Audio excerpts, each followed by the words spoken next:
You're listening to the Cruise Tips TV Unplugged podcast. Today on the show, we're doing a dual recording with a special guest.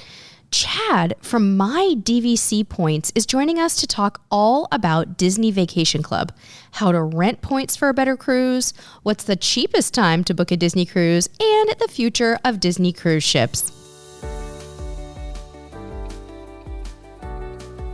Welcome to Cruise Tips TV Unplugged. I'm your host, Sherry, and we invite you to join our cruise-loving family as we travel the world creating cruise videos and vlogs. In this podcast, we talk tips, tactics, and strategies to help you make every cruise your dream cruise. Hey, Chad, thank you so much for having me. I'm really excited about this. This is kind of a different concept, doing like a dual recording. We're going to have the podcast on my podcast channel and yours. So I love it. It's really neat. I got to tell everybody what you do though, because this is so unique. You guys we're unwrapping a whole new world today. And this is like the world of Disney Vacation Club. If you know anything about it, you know it's very complex. And Chad Pennycuff from DVC Points, actually My DVC Points, he is a Disney Vacation Club expert. And I'm going to let you tell them a little bit more about how super niche you are, Chad. Yeah, so there's like all of these Disney podcasters that are out there. When I started to say, hey, I want to do a podcast and I want to do something Disney, I looked and there was like one other DVC show at the time and it had withered away. And I'm like, this really fits my specialty because I'm a financial nerd at my inner core, like an MBA financial planning. And timeshares have a really bad rap that they've earned in the industry. But Disney's is its own little gem. And what separates it is we have a very valid resale market of Disney fans because most of our timeshares are right here in Walt Disney World or Disneyland, and they're right next to the theme parks, and they're the best places to possibly stay. When I say right next to them, we're talking look out your window and there's Magic Kingdom, or in Disneyland, you have your own private entrance into Disney's California Adventure. Wow. Our resort locations are second to none if you're going to a Disney park. Yeah, so I looked at this space and I was like, nobody's really serving this audience. And here's a very highly misunderstood product in the rest of the world. And I looked at it and I was like, wow, even here in the My DVC Points community, there's people that have like a little bit of shame from all of the other bad rap that timeshares have. The bad rap comes from their poor selling practices, which Disney is completely different in their sales tactics. It's like, if you buy from Disney, here's the offer. It is what it is. We don't negotiate. The price is today, the price is tomorrow, the price is whatever. Think about it. No pressure, no pitch, no this. They don't even give you anything to sit through the timeshare pitches these days. It is just a unique product. And what makes it so valuable is you've got huge levels of Disney fans, dare I say, cult level followings of Disney fans who come year after year. So that's who this product makes sense for, is if you're coming to a Disney resort year after year and you want to stay at the deluxe ones, timeshare ownership is almost a no-brainer. Now, if you don't want to come year after year, what also makes our product just absolutely incredible is there's a huge demand for renting points. So if I can't use my timeshare one year, I can go to dvcrentalstore.com, which is a sponsor of mine, and say, hey guys, I have some points that I can't use. And there's a huge market of people that want to come back in and rent the points out. For an example, they're doing a big promotion sale right now, and I just happen to have the statistics in front of me. If you wanted to stay at like the Disney Polynesian Resort, the quintessential classic Disney resort right across the lake from Magic Kingdom, just 2 monorail stops away, a week there in one of our deluxe villas is $6,958 list price. You can rent that from them for $3,796. That's like a $3,000 savings, Sherry. So Wow. It's an incredible deal for non-members to come back in and rent points and do this. And if you're a member, you could probably get that thing if you buy it resale with your dues for probably $2,000 or less.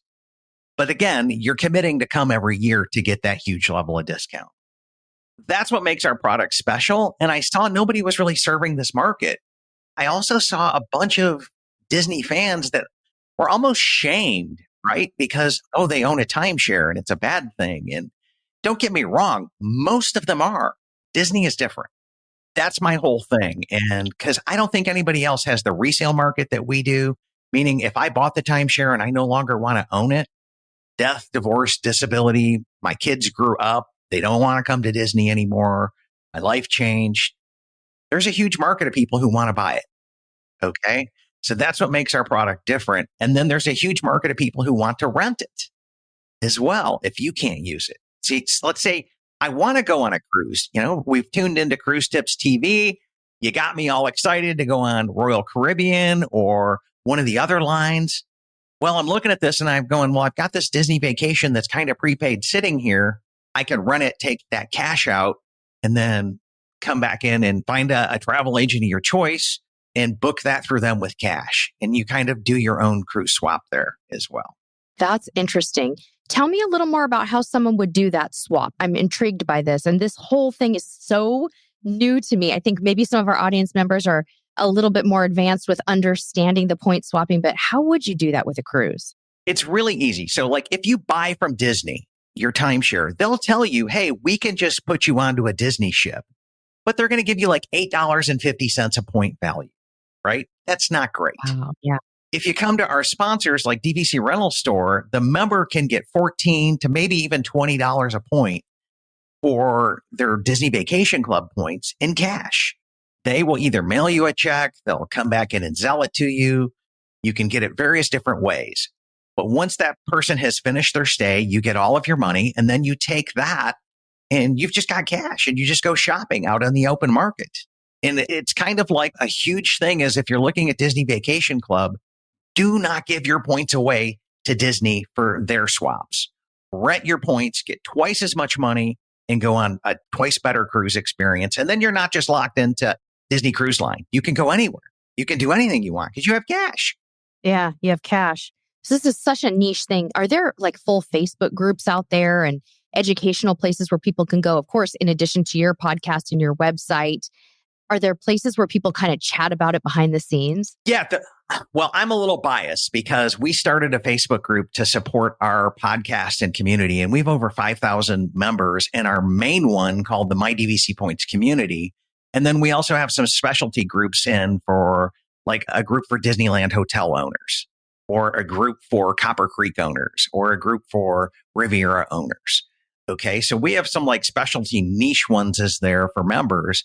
But if you're just looking at Disney Vacation Club and you want to ask questions, we have a community of 5,000 plus people and our rules are really clear. There's no dumb answers. We don't put up with snark. We don't put up with any of that stuff. We're one of the best moderated groups that it's out there. And every time like a big drama happens in another big DVC group, we see like hundreds of people start rolling into our group. It's really, truly is that simple. We have like the thumper rule, I call it. If you can't say something nice, don't say nothing at all. That's it. So that's the My DVC Points community as well, because we've got members that are helping everybody. Because the other part of this deal is you're going to sit down and you're going to hear the timeshare pitches from Disney or even the resale ones from my agents over at DVC Resale Market, and they're going to tell you about it. But the other big thing about this is if you really want to learn the vacation club, yes, go to the sales pitches, go hear all of that as well. But then come in and ask real members, how does this product actually work? And then you can come back in and start separating things out and vetting this. This is what I heard. Is my understanding correctly? Because another big thing that is a core foundational thing in our group is two of them. One, never buy anything you don't understand, which means fully understand this before you look at buying it. And if you look at buying it and you say, hey, this isn't for me, that's cool. We're friends. I'm glad we were able to serve you and help you make that decision. But the other thing is trust actual people. We're like the Amazon reviews for Disney Vacation Club. So this is what I heard from the guide. Does it really work? Things like, hey, they told me I could swap for a cruise. Well, yes, you can. But do you want $8.50 a point or would you rather have $20 a point? I'll take the 20. Okay. Thank you very much. Yeah. Right. I can go on twice as much cruise or I can go on the same cruise and cover my airfare and everything else as well. It's a unique product. And we're kind of super fans that believe in serving people. And that's kind of the key marquee of my brand is we're super fans. We want to help people understand the products. We want to geek out with everybody. We have fun with it because it's vacation. It's memories that will last a lifetime. I will die on the hill defending, I think a Disney vacation is one of the best things you can do for your family, right? Cruising is awesome. Cruising is great. But at some point in time, you need to come back in and get that castle shot in. It's just one of those things. I'll put it to you this way, Sherry. I've never been to a funeral home. Now, I'm a Disney guy, but I've never been to a funeral home where I haven't seen at least one Disney photo up on the wall, right? Because it's that type of key magical memories that this organization builds. This will go in the highlight reel of your life, right? Yeah. That's the level of stuff that I think Disney vacation has with it. But again, I'm a super fan and I'm biased and I will accept that.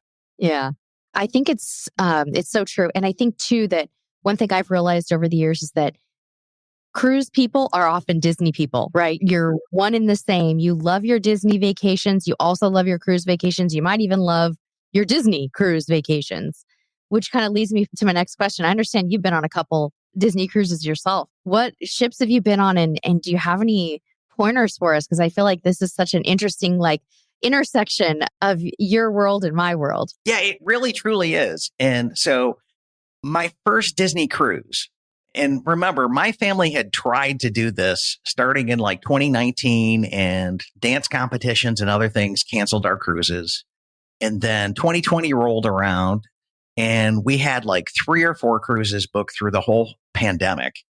And so it wasn't until after the pandemic that I got my first chance to go on a Disney cruise. And it happened from a friend of mine named Brian, and he started a whole show called the DCL Duo. That's all they specialize on is cruises.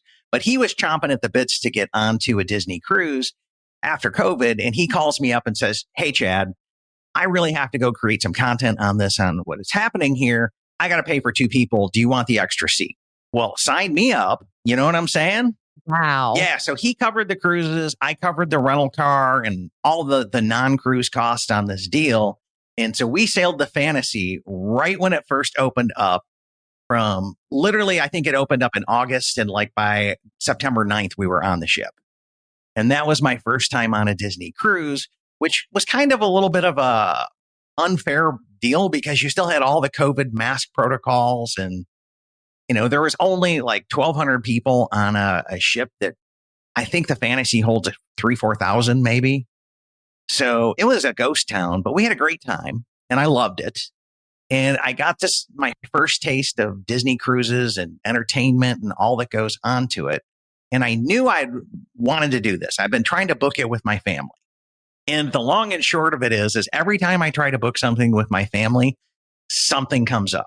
Finally, a bunch of the friends from our community got together. They all picked this really short cruise last summer that was on the Magic, and it was the first public sailing to Disney's second island and called Lighthouse Key. So it was a bunch of my friends, because that's the other really cool thing about cruisers as well. I think it's more so with cruisers than vacation club people. Y'all make friends on these cruises and you go cruising again together. Right? Well, totally. Yes. We see that a little bit in the vacation club side, but it's not as tight and it's not as locked down. And I think that comes from a cruise has a definitive start date and a definitive end date. And then once you're on the ship, you have all kinds of opportunities to hang out together and do something because you're kind of trapped on your own little floating island. Right? Whereas the vacation club, you can start on any day and end on any day. And you may or may not line up with people and your agendas don't really line up all that well because there's just so much to do at a Disney World park. Yeah. And it's all spread out to different restaurants, different areas you could be on a ship. You're all kind of crammed together. Yeah. We have 47,000 acres here in Walt Disney World. And, as opposed to one ship where you've got set meal times, set show times, set activity times. It's a great time to get together on a cruise ship and do things and build those connections. So anyways, we did that sailing. And of course, there was, my luck, a dance competition that week. But you got to pay for 2 people. So my wife took my daughter and our oldest daughter went along with it because it was in Savannah area. they went to their dance competition thing, and my son and I got to go on the cruise by ourselves. He absolutely fell in love with it. I had a great time. Like Pinocchio's pizza, just walking up and getting a slice of pizza was just like mind blown to him. And then on Disney cruise ships, we have like a soft serve ice cream machine that's self serve. Again, he was like mind blown. I can get as much ice cream as I want. And I'm like, well, I have to be somewhat of a responsible dad here and kind of cap it a little bit so you don't get sick. But yeah. So for, weeks holding up to that, we kind of came back in and did a whole, dude, like seriously, scale back now. We're going to cut back on the sugar because I'm not going to like really limit you to the point of, if you start to get sick, we'll cut you off. Right. But other than that, and so that was our second sailing. I've always wanted to do this little sailing out of San Diego on a Disney cruise ship. And I just got off of that last week. Oh, wow. Yeah. So again, I got permission. My wife reluctantly agreed for me to take my son out of school for a week. And we did a 4-nighter on San Diego on the Wonder. And we went to Catalina Island and then a little port there. But it was like the sister ship to the Magic, right? They're kind of almost identical. They ordered the same size, same layout. We like the Magic a little bit better because it had the Aqua Duck, which is like a dunk slide. Oh, yeah. And he was like, Dad, there's no slide here. And I'm like, well, there's the one little one. He goes, yeah, but that one's lame. It's not cool like the others. But let me tell you, they still had Pinocchio's pizza. And he set a goal for this trip to eat 20 ice cream cones in 4 days.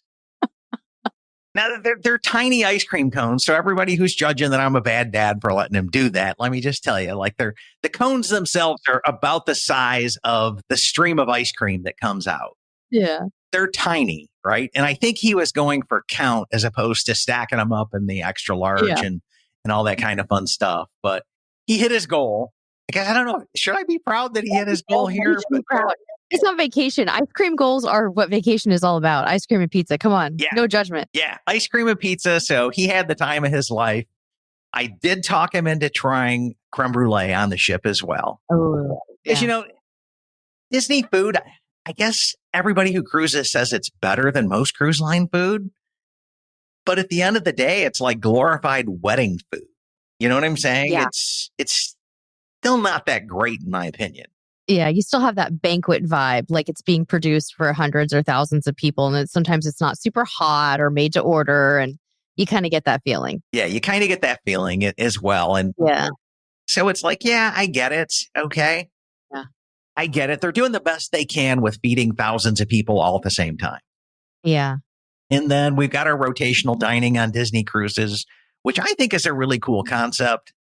We were a little disappointed that we didn't get 2 meals on 4 days in, what is it called? Animator's Palette, I think. We have a bunch of like animators, Artist Point, like Disney keeps using this AP words for a bunch of different restaurants, and I have a hard time setting them out. But Animator's Palette's our favorite one. There's like video screens there. They do all kinds of live animation. Yeah, they really do a great job in that restaurant. Nice. Did you guys do anything fun in Catalina, by the way, when you were over there? There were some really good shore excursions, and I'm so new to cruising that I haven't like ventured up into doing shore excursions yet. Mm-hmm. So like my first cruise was with Brian. I think we just went to Nassau. We didn't get off the ship. And then we did a double dip at Disney's Castaway Cay. That was a phenomenal island. Would do that again in a heartbeat. The second cruise, was Catalina and then Mexico. We did get off in Mexico and walk around because my son had the lifelong bucket goal of drinking a Mexican Coke in Mexico. Yes. So we actually had to get off the ship, find a little convenience store, walk around through the tourist areas and the shops and all that. And he had his Mexican Coke in Mexico, and we got some great photos of that. Did he feel like it tasted different? Was it different to him? It's definitely different. It's wetter, I guess is the way I can describe it. I don't need ice to cut the Coke. Whereas the stuff that's here, I prefer ice with it to kind of cut the Coke a little bit. Interesting. Make it not as sticky. Yeah. I feel like it has a little spice in it. There's some kind of a spice that I can't quite put my finger on with Mexican Coke too. Yeah. It's good. And my wife is Yeah. a world language teacher. So she teaches an intro to Japanese, Spanish, at one point in time, Mandarin, Chinese, French, and German.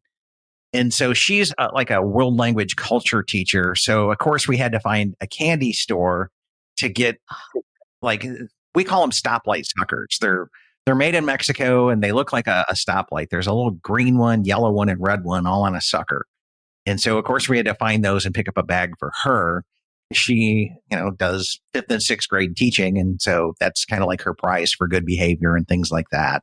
So she will always, always, always take international candy when we can find it, create a lesson out of it and culture. And she does a phenomenal job with that. That's kind of our family. That's what we've done. I haven't got her on a cruise ship yet, which is kind of killing me. I've got plans. Okay. I have plans. We have now booked a sailing on the Disney Magic out of Vancouver for a week in Alaska next summer. Wow. Yeah. So you asked me for a Disney tip here. Remember, I'm a financial guy. So everything in my mind comes back in and goes, this mouse is so incredibly expensive. The mouse will shake you down. And so just my inner financial nerd has to figure out ways to save money so that I can get more mouse for my money. Right. I'm actually starting a YouTube channel called Miles to the Mouse, which is going to be about using credit card points and miles to get to Disney and that kind of a thing. But in terms of Disney Cruise Line, they don't ever put it on sale and just fill the ship out like a lot of cruise lines do. When it gets to that point, they will offer their travel agent army significant discounts. Then they'll come back over to the Disney employees and offer them really good discounts. And so that's kind of how they fill the ship, so to speak, on sale. They want to maintain the high prices that they can get, maintain the market. And so general public just doesn't really get good deals on Disney cruises. The only way that I figured out how to do it is there's 2 tricks. And one of them is at opening day, when they start to release a new set of cruise itineraries, is the lowest price you will find on the Disney cruise. And as the ship sells out, they keep raising the prices. Again, this mouse is expensive and they sell a premium product and they're not discounting. That's one way of doing it. The other thing to do is to actually go on a Disney cruise and do something called a placeholder, which is where you spend $250 per cabin. You can get up to 2 of them. The way it works is it's a future cruise deal. You can transfer it to your travel agent. You can rebook it back through Disney, but you get 10% off the published rate at the time you go to book that cruise. That's a lot of money. Yeah. That's significant. Okay. Yeah. So what I did, and this is like cruise Disney math here, right? But all in, those 4 days for my son and I was about $2,300 on the Disney Wonder out of the 4-day out of San Diego.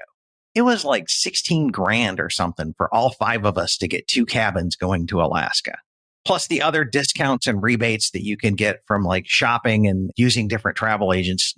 Some of them are full retail. Some of them will give you something on the back end, which of course that's who I'm drawn to. But by the time I got done with that, I ended up saving around $2,200 on the Alaska cruise between all my discounts and everything else. So I looked at it and I was like, well, this San Diego cruise really only cost me $100 because it was a placeholder run. Yeah. Right. And I almost got it free is what I'm telling myself. Yeah. So you booked the less expensive cruise to placehold the expensive cruise. Exactly. Very smart. And it sounds like you did pretty good for the Alaska too. 16,000 for 2 staterooms actually sounds, I'm sure you paid less than that ultimately, but actually sounds pretty tame compared to some of what I've heard. Well, they're inside, right? Oh, wow. And they're inside staterooms. They're connecting. They're midship because my wife thinks she's not going to handle cruise ships well with the rocking and everything else. Wow, so all of my research said to get her midship, center of the deal on floor 2 to minimize the rocking and all that other stuff. And so that was kind of my play. Had I gotten balconies, oh boy. Oh boy. Yeah. You're probably looking at double maybe. It could have been. Maybe. Yeah, concierge would have definitely been double. And Wow. so, yeah, that's my little pro tip and we have 3-day sailings out of Port Canaveral on the Wish. So, yeah, I would seriously, if I was going to do a big, huge family vacation, consider a little tiny one be a placeholder to just get 10% off your next one. And the math could work out that way. Yeah. Wow. That's fantastic. I had no idea you could do that. That's very cool. Yeah, because I've seen some like Florida resident rate ones. They will discount a little bit for Florida resident rates. Canadians and military people can get a discount from Disney Cruise Line. And I've seen the math work out on the 3-day Wish sailings to where I could completely get it free, but I was looking at booking like a 12-day Mediterranean cruise on Disney that they wanted like 20 something grand for. In that case, yes, you could take like a couple's weekend on a Disney, small quick hitter ship and then get your placeholders and go cash them in on a really big, 2-cabin family one that's just going to cost an arm and a leg. That's Now, kind of my strategy there.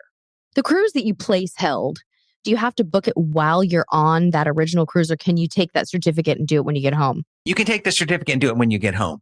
You have 2 years to the day, and they are like very specific on that, to sail on your next cruise. It has to disembark within 2 years from the day you buy it. I call it like my Disney Cruise Line financial chess as to how do I find a short cruise exactly like 18 months or so in front of my long cruise to come back in and optimize this. That's just me being a financial nerd that's deep into the Disney community and has some like incredible friends that do shows on Disney cruises. That's just what I've learned from them and how I would pivot and do that. Very cool. I love it. Excellent tip. If it's okay with you, because it's the first time you're coming on my show, first time I'm coming on the show, can I ask you some rapid fire cruise questions? Sure. I think I know the answer to the first one. Cruise line you've sailed the most with? Disney Cruise Line. But you have been on Celebrity, right? Yep. While ago. Yep. Okay. And I keep considering, I had it was a last minute Floridian cruise booked on, I think it was like an older person cruise line, a little bit more established. It wasn't Norwegian. It was Holland America, maybe. Mm-hmm. Mm-hmm. And I had a last minute cruise booked. It was like $500 for a solo cabin for a week. I just said, I just need to get away from everything a while, and literally $500, non-refundable, non-changeable. Like within an hour of booking it, I looked at my calendar and I had jury duty the next week. And I had already postponed it once. So I was like, okay, I can get on this ship and run the risk of doing this, or I can just eat the $500 loss. And I ate the $500 loss. Oh, man. I'm glad it was only $500, but yeah, I have tried to do other cruise lines and I want to do other cruise lines, with the Florida resident rate thing and some last minutes, but they actually looked up your address and made sure you were within driving distance of port from your home before they would let you book that. Oh yeah, that's right. That's the special Holland America thing. I remember that. Yeah. So you got to be able to pull the trigger quickly to get on that ship. Yeah. You have to be able to pull the trigger quickly. We have a house in Orlando and a house in Michigan. So I'm very blessed like that. We're going to try it again this summer when, my wife, who's a teacher, and the kids will be down here in the Orlando home for, a month or two this summer. We're going to try to sneak onto something else again. And it might be Disney, it might not be, but we're going to see what we can find. And love it. All right. Balcony or inside cabin? Ooh, this one's tough because like the penny pincher in me wants to go inside, but I love the balcony view. I can tell you why we did inside for Alaska, because I've had other friends that have taken the sailing and they're like, Chad, it's 17, 18 hours a day there. If you want to sleep at night, you better get an inside one so that it's dark. And I was like, okay, A, it's cheaper and more affordable, and B, I get to sleep. So inside it. But if I do much of the Caribbean going forward, I don't know that I'll stick to inside. There you go. I like it. You can also take some clothespins with you and make sure that the curtains stay fastened, and take a sleep mask and you'll be okay. Oh, okay. Pro tip there. There you go. All right. First thing you like to do when you board a cruise ship?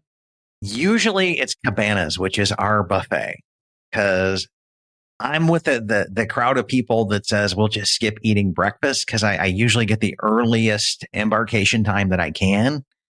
And so it's a bathing suit in the backpack if I want to go hit the pool or the slides or anything that would be sold out, and then go have a meal. Yeah. I've heard they have some pretty yummy stuff in those Disney buffets. What's any favorite items you look for? Yeah. So like one morning, you get something called Churro Mickey waffles. Wow. I ended up talking with, some friends and a chef and had a little conversation. And apparently they make double waffles one day. Because in order to churroize the waffles, you have to take a normal waffle, let it sit for a day, and put it in the fridge. Something structurally changes in the makeup of the waffle, and then it can withstand being deep fried. Wow. And so then they deep fry the waffle, and then they hit it with the sugar and cinnamon. And now you have a Churro Mickey waffle. Those are to die for on our ships. You do not miss Churro Mickey waffle day. I can only handle like one of them, maybe two, but they're pretty spectacular.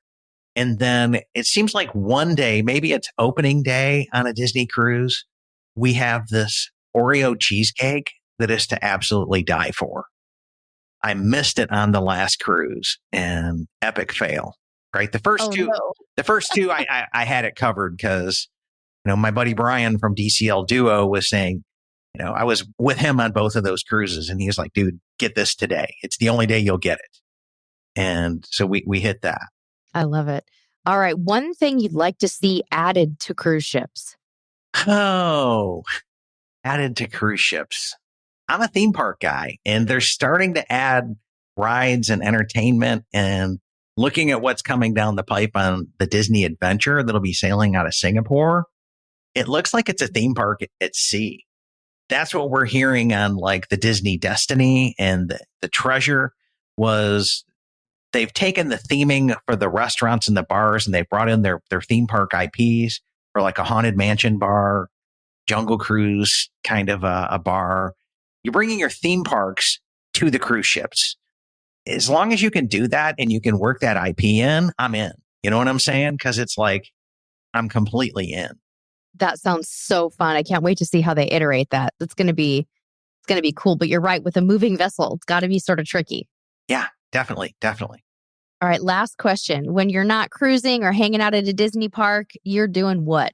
I'm usually at Universal or SeaWorld here in Orlando. I'm a theme park guy. Like you know what I'm saying?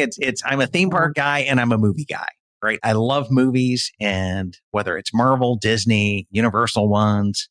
So yeah, my other annual pass subscription, which I tell everybody I use more than my theme park ones, is the AMC Stubs thing. Because we have a Disney Springs down here. We have an AMC theater, and it's like $25 a month to see 3 movies a week. So yeah, we're movie people, and a podcast and community builder, right? Those are my things, right? I'm either doing something on the show, in a park, or at a movie. Hanging out with your Facebook community. Yep. And tell my audience one more time what your key channels are. Let us know where they can find you one more time here. Yeah, it's really just youtube.com/mydvcpoints. And we do live streams there. I have yet to create a made for YouTube video. And so the upcoming one will be on YouTube, and that one's going to be YouTube exclusive. Miles to the Mouse. You'll be able to find me there as well. If you're on Facebook, you can just search for My DVC Points Community. That's our group. Pro tip, answer the questions. Because if you don't answer the questions, we're going to assume you're like a spammer or something along those lines. And we have one of the best moderated groups out there. So, but yeah, you have to answer the question. It'll be like, what's your favorite Disney restaurant?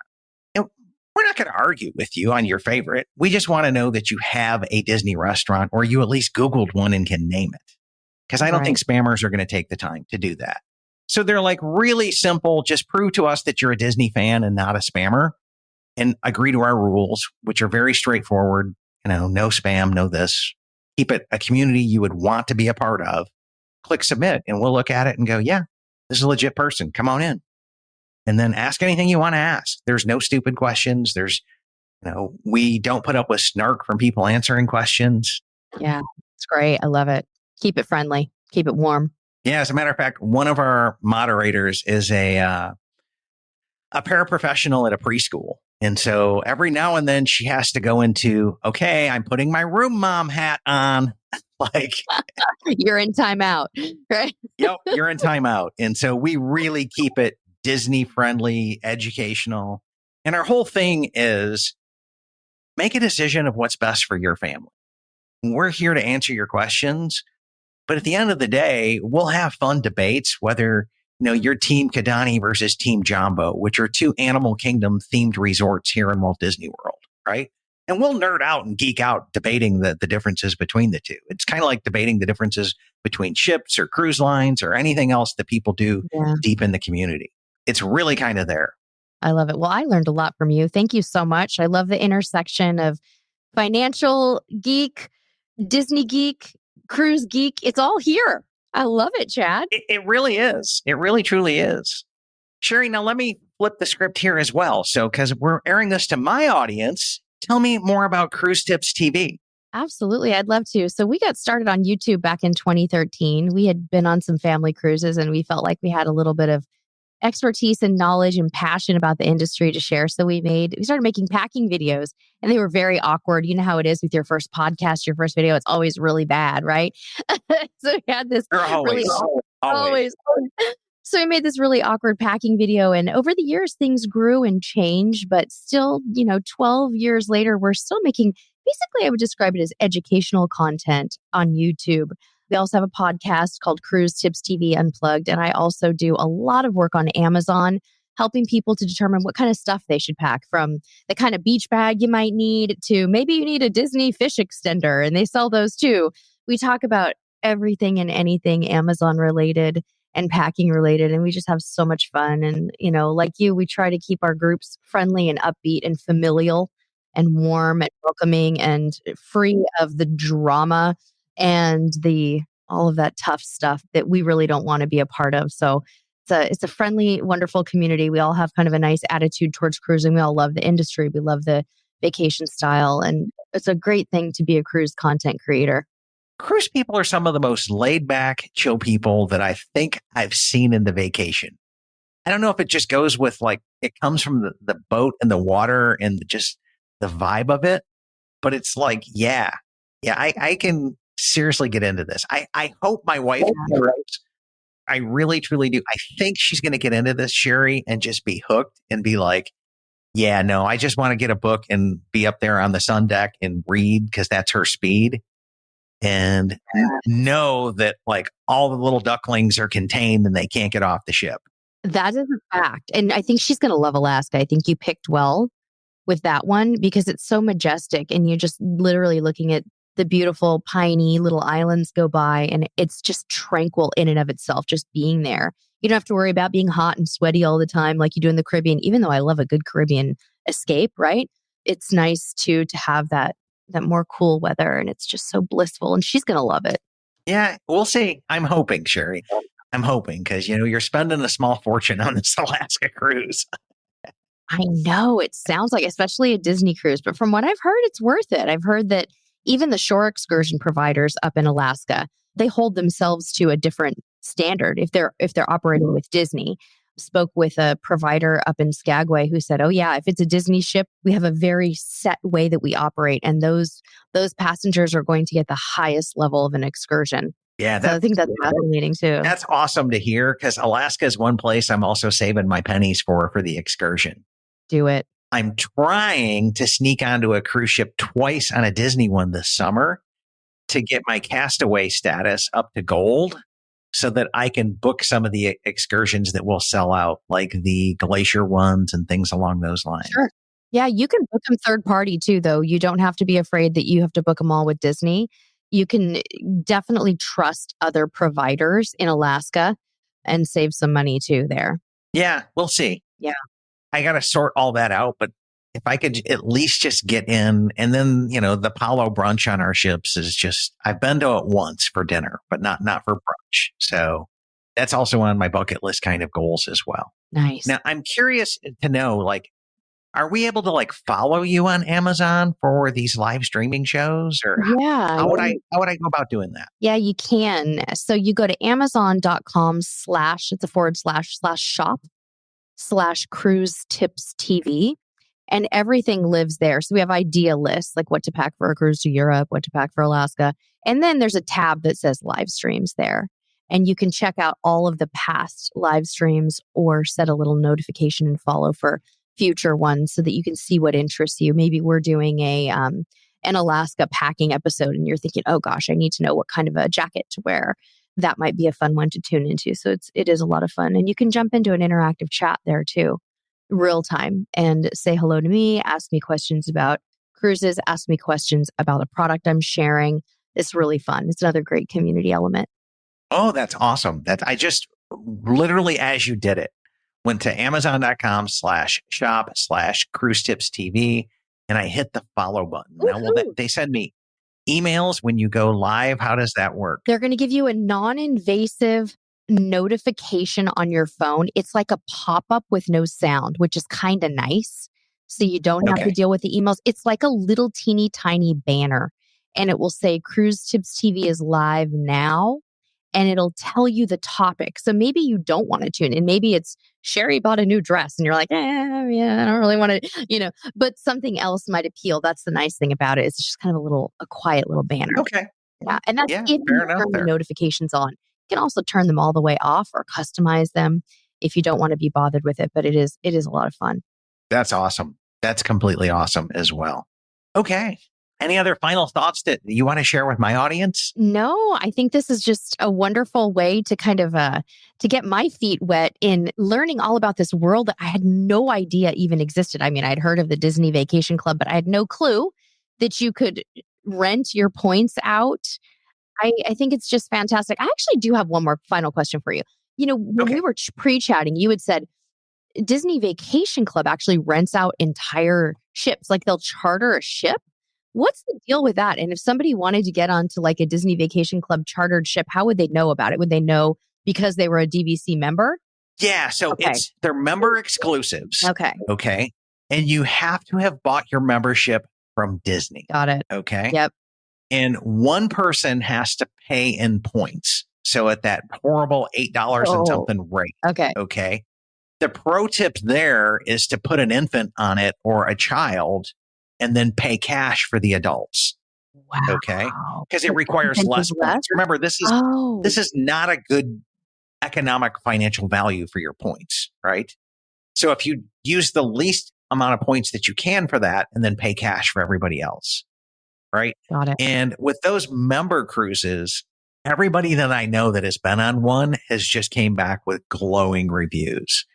And that's because everybody on the ship is a vacation club member. So they're all kind of, it's the birds of a feather thing, right? You're a cruise fan, you're a vacation club fan, and you're with a bunch of people just like you. The other thing of it is because Disney books out the entire ship, they line up their own special guests. Instead of just trivia one day, you could be doing a Little Mermaid trivia, and the lady who voiced Ariel in the show could be there. Okay. Wow.